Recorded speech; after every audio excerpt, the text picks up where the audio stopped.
everyone, this is Misty Metchke, and we're going to do a deep dive into inspections. So let's talk about what an inspection is and what you can expect from both a buyer and a seller point of view.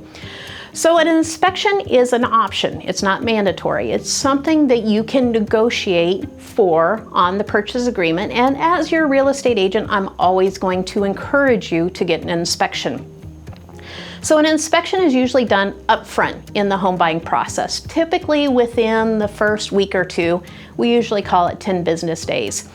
And you're going to want to go out and you're going to get a professional home inspector. The thing is, it's crazy. Here in Iowa, you do not need to have a license to be a home inspector. So you could print off business cards tomorrow and be like Matt's Home Inspection Service.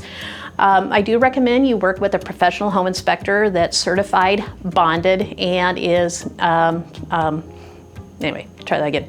I do recommend that you work with a certified home inspector. So what is an inspector going to do? They're going to come in and they're going to look at the house. They're going to walk around, and if the weather is good, they're going to get up and look at the roof. If it's snow covered, they may not be able to get up there. They're going to go down into the basement. They're going to look at the plumbing. They're going to look at the electrical. They're going to look at the foundation. They're going to look at the furnace and the air conditioner. Now keep in mind, the thing is with home inspectors, they are not Superman. They cannot see through drywall. And so if there's issues with bowing foundations and it's covered with drywall, they may not be able to see those. So there's always an element of risk with buying a house, even if you get a home inspector. Now, what makes a good home inspector versus not a good home inspector? When you buy a house, there are always going to be issues. Now, a lot of it's just probably home maintenance issues, like you need to clean out your gutters, maybe the filter on the furnace is kind of dirty, it needs to be changed. A good home inspector is going to help you walk through and understand what of these issues are home maintenance and what issues rise to the point of significance. And the reason I use the word significance is it comes in our purchase agreement. We are looking for significant material defects, which is kind of a really legal sounding name for things that are kind of scary. So we know when we bought the house that it probably had an older roof. We probably knew it had an older furnace. Maybe we knew it had an older electrical panel, but we're assuming that those things are in good working condition. There's enough life based upon what we know a life of a roof or a furnace should be, and they're in safe working condition. But if the inspector gets out there and finds out we've got a roof leak, or we've got a cracked heat exchanger, or we have some incorrectly wired electrical panels, those are the things that we would negotiate with the seller. Now, the thing about negotiating inspection repairs is there's really about 4 things could happen.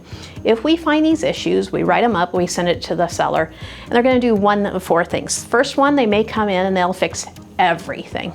They usually don't. The other thing they could do is they're going to come back and say, nope, we're not going to fix anything. Sometimes we have that happen. Usually what happens is they cherry pick. They'll go through and say, we'll fix this, we'll fix this, we'll fix this, but we're not going to fix this. And it's a little bit of a negotiation. You're like, yeah, okay, I'm fine with that. Let's move forward. Sometimes what they'll do is if the seller's already moved out of the house, is they will say, you know what, those make a lot of sense. We don't want to mess with it. How about you go ahead and close on the house, and we're going to give you a credit of X amount of dollars. You move in, you hire a plumber, electrician, or a roofer, or a painter, or whatever, and you're gonna make those repairs. So I really like option 3 or 4. That's what we usually see. Now, if there is something crazy that really scares us, and we try to work with the seller and they won't agree to fix those items, what we can do is at that point in time actually terminate the agreement, move on, and get our earnest money back. So that is a deep dive into inspections. If you have any questions on that, please feel free to reach out to me at any time. Hey, this is Misty Metchke, and we'll talk to you soon. Bye.